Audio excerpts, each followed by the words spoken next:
Hi there. For those of you who don't know me, my name is Hope Bearden, and I am the high school counselor at Early High School. You may not want to think about this, but it's time. Before you know it, your son or daughter will be making their way up the hill to the high school, and part of my job is to make that transition as smooth as I possibly can. I am going to be doing a series of short videos to give you some information. Please mark your calendars for Thursday, March the 19th. That is when we will be having freshman orientation. It will be at 6 o'clock here in the SAC. That night we'll be going over some information in a packet. Your child will be getting that packet pretty quickly. I hope to get copies made either today or tomorrow and get those down to the middle school a little bit later this week. So we'll be going over some of that information in the packet. We'll also have tables set up so that you can go around and talk to the different organizations that we have here at EHS and also ask about classes. Ranger, TSTC, and Howard Payne will be here. It's never too early to start thinking about your child's future.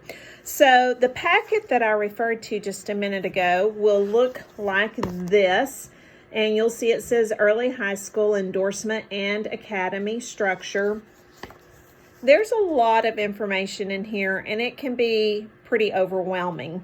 You're probably going to feel like you're drinking water from a fire hose, but don't worry, we'll get through it together. I want you to think about endorsements like you would a big file cabinet. And when you open the drawers of the file cabinet, inside you have folders. And so the academies and pathways, and I use those terms interchangeably, those are the folders. And then within the folder, you have individual sheets of paper, and that's going to be where you get your specifics on different classes and the different things that go into a pathway, the different courses that your child will be taking. So the front page is simply just kind of showing you how it is all broken down. And then at the bottom of that page, I also wanted to make sure that you understand what a weighted course is. And a weighted course would be an advanced course or a dual credit course or an AP course. Your advanced and dual credit courses are weighted with 10 extra rank points. AP courses are 20 extra rank points. And by the way, right now at Early High School, AP courses begin junior year. What I want you to know about rank points is those points are simply calculated in a student's weighted GPA. Those points do not get added to your child's grade that goes on the transcript. So if your child makes a 75 in a course and they took it as an advanced course, 75 is what goes on the transcript. The rank points get calculated once again into the weighted GPA. We have several different pathways or academies. And as a family, it's really important that y'all sit down and that you go through this packet and you talk together as a family about what direction your child is planning on going.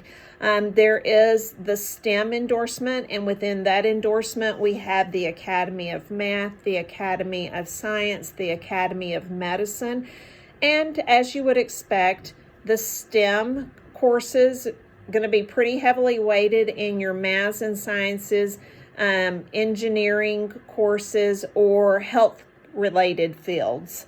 The business and industry endorsement, within that area, we have the Academy of Agriculture, we have the Academy of Culinary Arts, Technology, and we also have, this is something new, by the way, TSTC Structural Welding and TSTC Computer Networking. And those courses would begin your child's junior year. Our public services endorsement area, we have the Academy of Health Science. We have the Ranger Vocational Nursing Pathway, the Ranger EMT Pathway, and the Ranger Cosmetology Pathway. Arts and humanities endorsement, that's going to be primarily with our fine arts courses, and then the multidisciplinary endorsement. It is not uncommon for your child to not really know what he or she wants to do. And so for those students that, I really don't know what I want to do, we have the multidisciplinary endorsement, and that endorsement allows students to take classes from a lot of different areas. And by doing that, hopefully, they'll come across a class that really tweaks their interest and will then help them maybe decide down the road what they want to do. On the second page of the packet, I have the credits required for graduating on the Foundation High School program with an endorsement. And that's really the goal for our students. We want them to graduate with an endorsement, and preferably we want them to graduate distinguished. This page here tells you what a student has to do to graduate with an endorsement, and at the bottom it also talks about what a student has to do to graduate distinguished. 26 credits is the minimum. The reality is our kids will graduate with a lot more credits than that. So that is just the minimum. Then as you go on through the packet, you're going to notice each academy or pathway I have laid out for you the courses that the student has to have. Many of them, the ones here in the box, are required for everyone. And there's a lot of classes that you don't get to choose because the state tells you what you have to take. So I invite you to go through this packet. You'll see at the very back there is a sample class choice sheet. Your child does not need to fill this out. I'll come down to the middle school after freshman orientation and they'll fill out the choice sheet at that time.